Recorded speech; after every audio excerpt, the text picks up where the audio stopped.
ধানমন্ডির ৩২ নম্বর ভাঙার অভিযোগ এনে আজকে আপনারা একটি মামলার আবেদন করেছেন।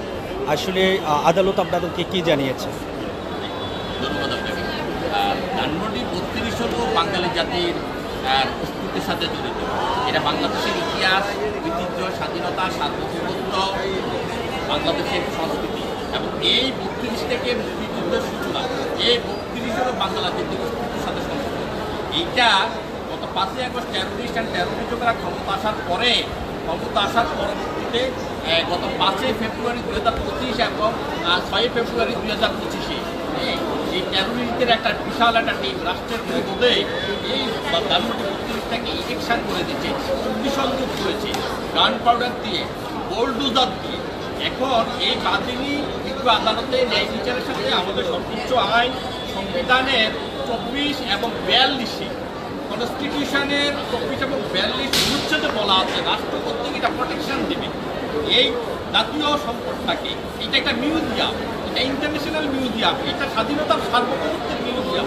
এটাকে ডেমোলিস্ট করে দিয়েছে, এটাতে ইলেকশন করেছে, এটাকে প্রোটেকশন দেওয়ার কথা ছিল, কিন্তু সেটা না দিয়ে সেই দিন তারা রাষ্ট্রের প্রোটেকশানে, রাষ্ট্রের তারা দায়িত্ব ছিল ডক্টর ইউনূস সহকারে আসিফ নজরুল সহকারে তাদের ইনস্ট্রাকশনে সেই দিনে টেরোরিস্ট অ্যান্ড টেরোরিজমেরা বর্ণিত দিয়ে জাতির ঐতিহাসিক যে চিহ্নটা ছিল যে ধানমন্ডি ৩২ বাঙালি জাতির, সেটাকে এমনিশন হয়েছে, ধ্বংস করেছে। বা তিনি আজকে বিজ্ঞ আদালতে এসেছেন ন্যায় বিচারের সাথে এনি পার্সেন্ট আইনের বিধান অনুযায়ী যে কোনো নাগরিকেই কর্মকাণ্ড অগ্নিসংযোগ বিষয়ে আদালতে আসতে পারে, তারাই যদি মামলা নেয় নেয়। সেই কারণে বাদিনী আদালতে এসেছে ন্যায় বিচারের সাথে আইনের প্রসিডিং অনুযায়ী ন্যায় বিচারের সাথে তিনি এখানে প্রার্থনা করেছেন।